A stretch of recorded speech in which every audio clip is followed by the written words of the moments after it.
మనము నిత్యము చదివే పురుష సూక్తంలో విష్ణుమూర్తి యొక్క ముఖములో బ్రాహ్మణుడు, బాహువులలో క్షత్రియుడు, నాభియందు వైశ్యుడు, పాదాలలో శూద్రుడు ఉన్నారు అని కదా మనం చదువుకుంటాము.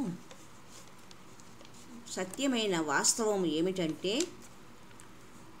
మనము ప్రతిరోజు స్నానం చేసి మనము పూజ చేసుకునే సమయంలో మనలో బ్రాహ్మణత్వము జాగృతమవుతుంది.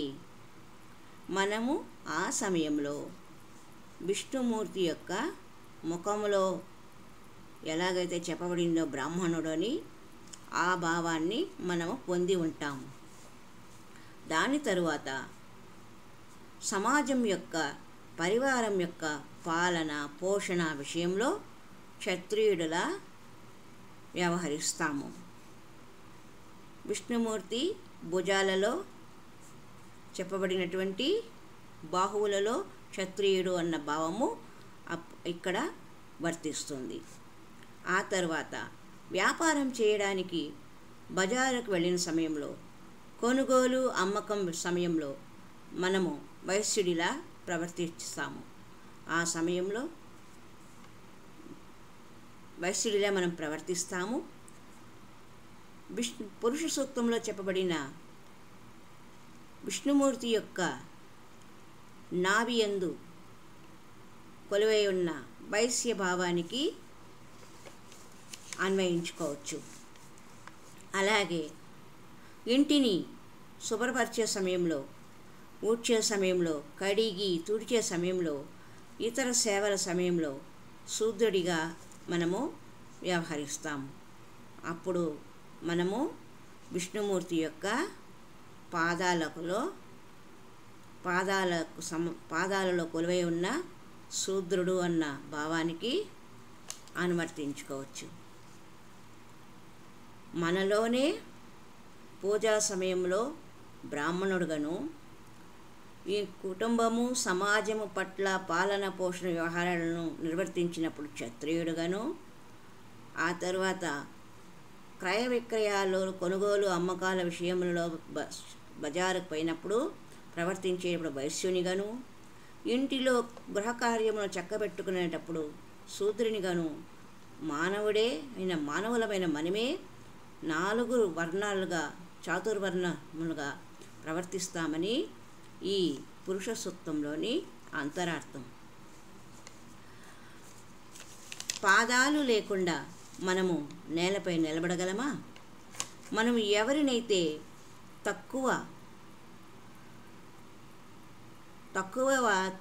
జాతి అని, నిమ్న జాతి అని తరతరాల నుండి చూస్తున్నామో, ఎవరినైతే పతితులుగా పాపభ్రష్టులుగా చూస్తున్నామో, వారు సాక్షాత్తు నారాయణుని అంశ. నారాయణుని శ్రీచరణాల నుండి వచ్చిన గంగాజలాన్ని ఎంతో పవిత్రంగా ఆత్మతత్వము సోదయామి స్వాహ, శివతత్వం సోదయామి స్వాహ, సర్వతత్వం సోదయామి స్వాహ అని మనము 3 సార్లు నీటితో ఆచమనం చేస్తాం. మరి ఆ గంగ విష్ణువు యొక్క పాదముల నుండి వచ్చినదే కదా. నారాయణుని చరణాల నుండి వచ్చిన వారిని భగవంతుని రూపంగా భావించాలి. భగవంతుని పాదాల నుండి వచ్చిన గంగాజలము శూద్రునివా నారాయణునిదా అని తక్కువగా చూడరాదు. మన శరీర అంగం ప్రత్యంగం నారాయణుని సర్వగుణ సన్నివేశం. నారాయణుని శక్తి రాధ మన లోపల ఇవన్నీ చేసే శక్తిని మనకు ఇస్తుంది. నారాయణునికి ఉన్న శక్తిని మనకు ఇచ్చేలా చేసేది హ్లాదిని శక్తి అంటారు. దీనినే రాధాశక్తి అంటారు. మనం ఎవరిని తక్కువగా చూస్తున్నాము? మన అన్నదమ్ములను తక్కువగా చూస్తే మనము నిలబడలేము, క్రింద పడిపోతాము. కళ్యాణి అనగా షోడశ కళలలో కలిగి ఉన్న అవస్థలో కృష్ణతత్వము పూర్తిగా ఉంటుంది, పూర్ణంగా ఉంటుంది. కళ్యాణి అనగా షోడశ కళలతో కలిగి ఉన్న అవస్థలో కృష్ణతత్వం పూర్ణంగా ఉంటుంది. షోడశ కళలంటే 16 కళలు అని. కీటకాలలో 2 కళలు, వృక్షాలు సర్పాలలో 4 నుండి 6 కళలు, జంతువులలో 6 నుండి 8 కళలు, మానవునిలో 10వ కళ నుండి ప్రారంభమై 16 కళ వరకు పూర్తిగా ఉంటాయి. అంటే 10 నుండి 16 వరకు మానవుడు సాధన చేస్తే ఈ షోడశ కళలను దక్కించుకోవచ్చు అని తెలుపబడినది. ఆ షోడశ కళలు అంటే కృష్ణుని యొక్క తత్వము పూర్ణంగా ఉంటుంది.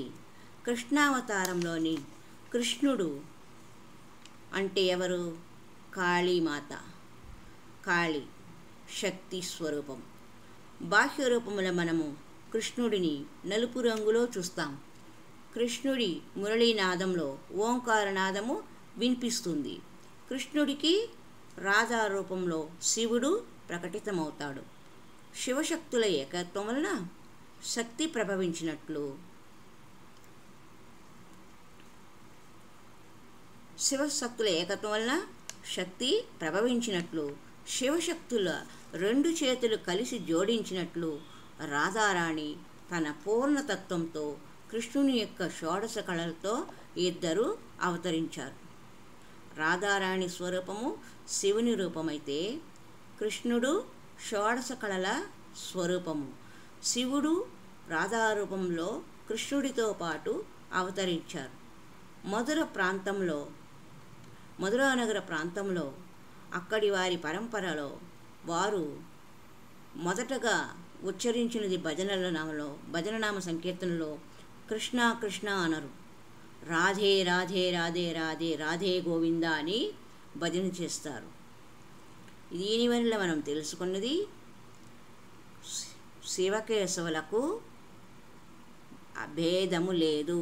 ఇద్దరు ఒక్కరే, ఒకరు లేక ఒకరు ఉండరు. ఇద్దరు ఉంటేనే పరిపూర్ణత్వము ఏర్పడుతుంది అన్న విషయము మనకు స్పష్టమవుతున్నది. హరి ఓం తత్సత్.